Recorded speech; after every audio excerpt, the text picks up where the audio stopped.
के बारे में जरा जानिए।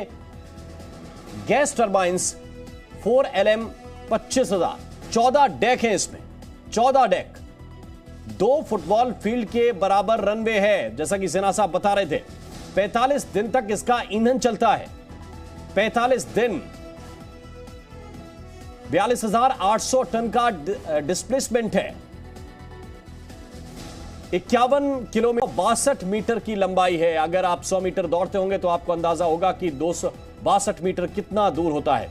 59 मीटर की ऊंचाई है। आपको पता होगा कि कुतुब मीनार की ऊंचाई 73 मीटर है। 59 मीटर इस एयरक्राफ्ट कैरियर INS विक्रांत की ऊंचाई है, यानी कितना भारी भरकम, कितना विशालकाय है। और यही वजह है कि एक लंबा वक्त लगा है इसके निर्माण में। SP सिन्हा साहब, तस्वीरें आप देख रहे हैं, गौरव का क्षण है ये। एकदम गौरव का कच्छ है, समय है।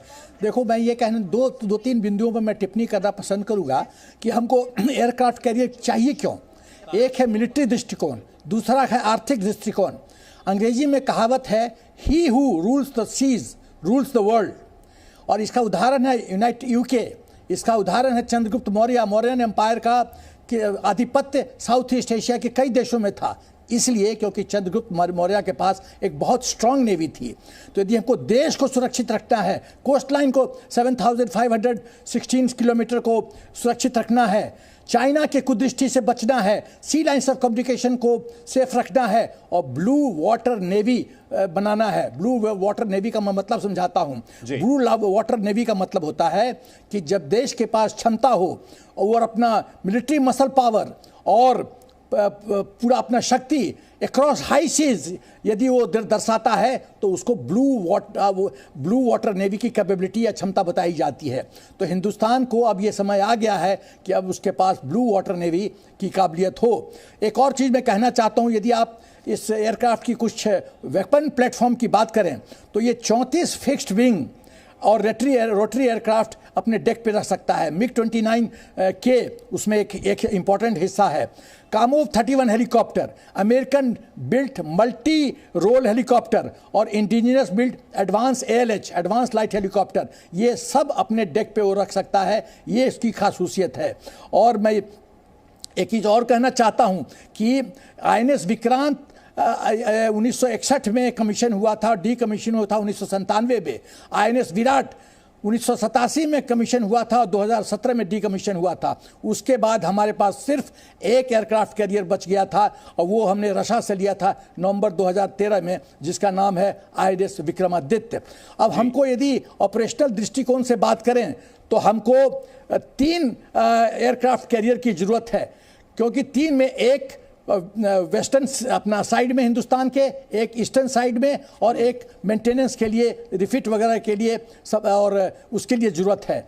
और चीन के पास अभी 3 एयरक्राफ्ट कैरियर है। और इस ceremony commissioning the nation's first indigenous aircraft carrier. This warship is a true representation of what we as a nation can accomplish when varied stakeholders come together under a shared vision and work towards a national goal. This majestic warship has been conceived, engineered, and implemented at a scale and size never before attempted in the country, and has been realized thanks to the efforts of the Indian Navy, Cochin Shipyard, DRDO, OEMs, and other stakeholders. This vessel underlines the depth of the shipbuilding capabilities of Cochin Shipyard Limited, passion and commitment of its engineers, professionals and workers. This project, with 76% Indian content, also brings to the fore the significant industrial prowess of our country and is a major step in our quest towards a truly Atmanirbhar Bharat. Our Prime Minister has led from the front and has inspired the entire nation to believe in ourselves and set high targets. Sir, with confidence, we can assure you that IAC is a prime example that the country can set high targets and achieve them. Ultimately, the IAC is all about Team India. On behalf of the entire Team IAC, it is my proud privilege to welcome Honorable Prime Minister of India, Shri Narendra Modi, to Cochin Shipyard for commissioning IAC Vikrant.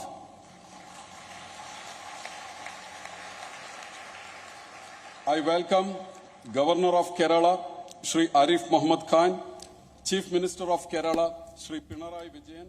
तो केरल के governor, मुख्यमंत्री और देश के प्रधानमंत्री कार्यक्रम में मौजूद हैं और भरोसा दिला रहे हैं जो नेवी के अधिकारी हैं कि ये टीम इंडिया है।